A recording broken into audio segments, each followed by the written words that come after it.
Life settled into a comforting routine for Paul, his siblings, and Mrs. Johnson. They enjoyed each other's company and supported one another through their daily lives.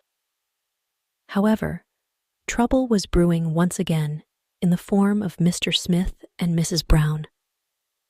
The jealous vegetable sellers had not forgotten their grudge against Paul. They were determined to find a way to ruin his business and reputation in the village. They spent days whispering and plotting, trying to come up with a plan that would make Paul leave the village for good. One evening, as Paul was setting up his cart in the small market near his house, Mr. Smith and Mrs. Brown approached him with fake smiles on their faces. "Good evening, Paul," Mr. Smith greeted him, though his tone was far from friendly. Mrs. Brown nodded in agreement. "Yes, Paul. We were just discussing how successful your vegetable business has become."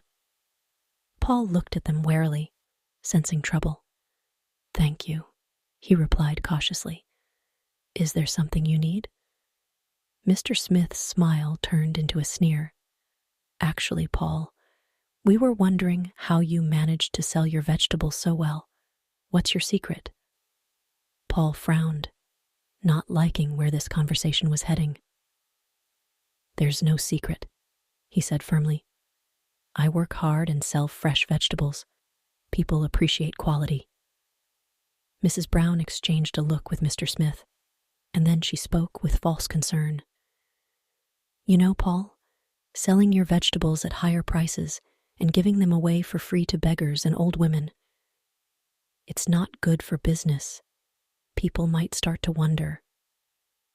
Paul's heart sank as he realized what they were implying.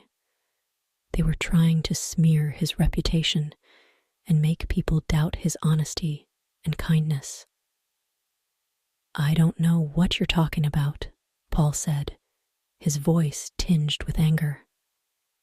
"I sell my vegetables honestly, and I help those in need because it's the right thing to do." Mr. Smith chuckled mockingly. "Sure, Paul. Keep telling yourself that, but we'll be watching you." With that ominous threat, Mr. Smith and Mrs. Brown walked away, leaving Paul feeling shaken and worried. He knew he had to be more careful now than ever.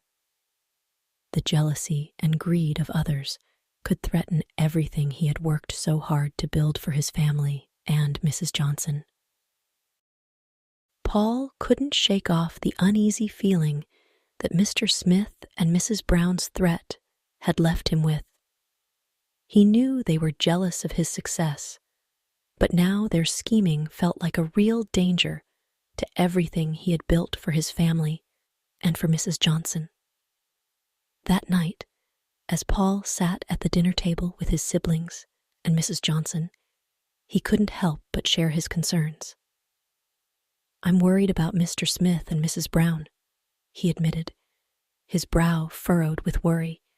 "They're trying to tarnish my reputation, and I fear they won't stop until they've driven me out of the village." Mary, Paul's elder sister, looked at him with concern. "What are we going to do, Paul? We can't let them ruin everything you've worked so hard for." Michael, Paul's younger brother, spoke up with determination. "We should tell the village elders about what they're doing. Maybe they can help." Mrs. Johnson nodded thoughtfully. "It's important to stand up for what's right, Paul. Don't let their jealousy and greed intimidate you." Paul sighed heavily, feeling the weight of responsibility on his shoulders. "You're right," he said finally, steeling himself with resolve. "I won't let them scare us. We've done nothing wrong, and I won't back down." The next day, Paul decided to talk to the village elders.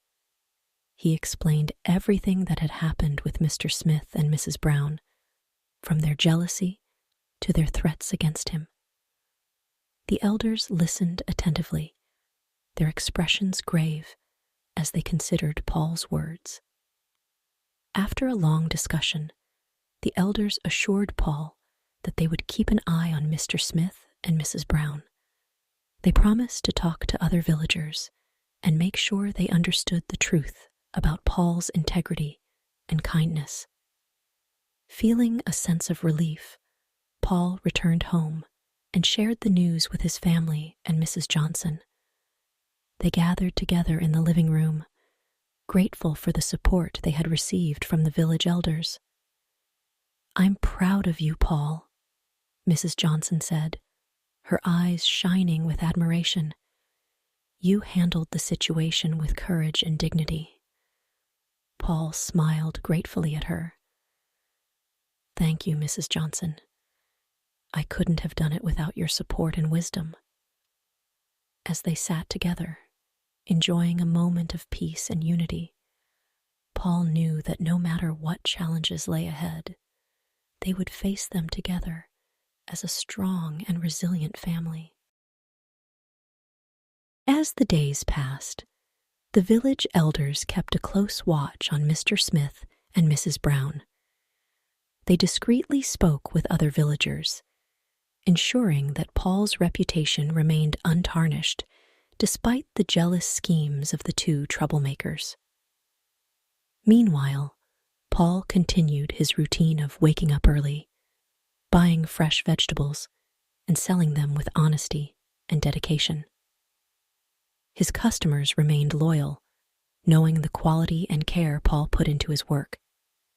The support from the villagers strengthened Paul's resolve to not let Mr. Smith and Mrs. Brown's actions affect him or his family. One afternoon, as Paul was setting up his cart in the market, he noticed a group of villagers gathered around him.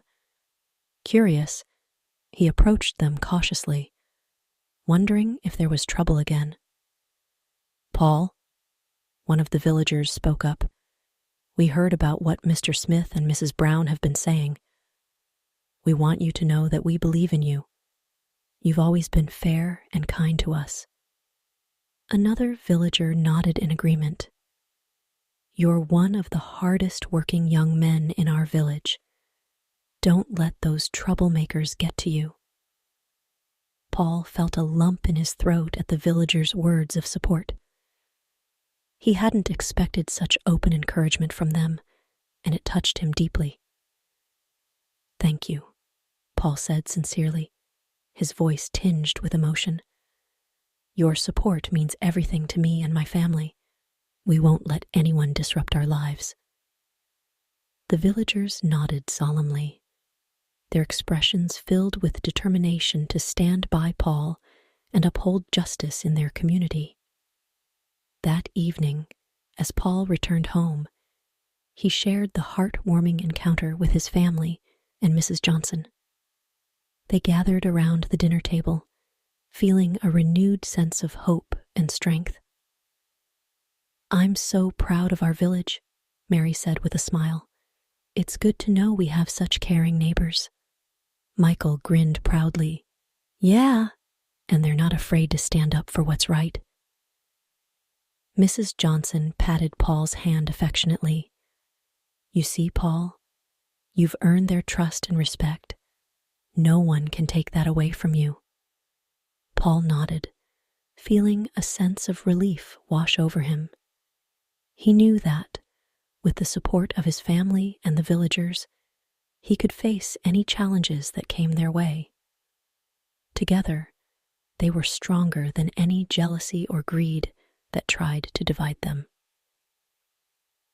As they finished their meal that night, Paul silently thanked Mrs. Johnson for bringing them together and for the love and wisdom she had brought into their lives. She had become not just a guest in their home, but a beloved member of their family, and Paul knew they were all better off for it. The days that followed were filled with a renewed sense of peace and solidarity in the village. The villagers continued to show their support for Paul, stopping by his cart to buy vegetables and offering words of encouragement. It seemed that Mr. Smith and Mrs. Brown's attempts to undermine Paul's reputation were having the opposite effect. They were bringing the community closer together. Paul felt a deep sense of gratitude towards his neighbors. Their unwavering support gave him strength and reassurance during uncertain times. He worked even harder, ensuring that every vegetable he sold was of the highest quality and served with a genuine smile. One afternoon, Mrs. Johnson approached Paul as he was organizing his cart. She looked thoughtful, her hands clasped together. "Paul," she began softly, "I've been thinking about what happened with Mr. Smith and Mrs. Brown. It's clear that their jealousy has caused a lot of trouble." Paul nodded, his expression serious. "Yes, it has been difficult, but we're managing, thanks to the support of the village." Mrs. Johnson smiled warmly. "That's true, Paul, but I can't help but worry about your safety. What if they try something again?" Paul sighed, knowing Mrs. Johnson was right to be concerned. "I've been cautious, keeping an eye out for any signs of trouble, and the village elders are aware of the situation." Mrs. Johnson nodded thoughtfully. "Perhaps it's time we consider additional precautions. We could install a security light near your cart or ask a neighbor to keep watch during the evenings." Paul considered her suggestion. "That's a good idea, Mrs. Johnson. I'll speak with some of the villagers and see what they think. It's important to stay vigilant."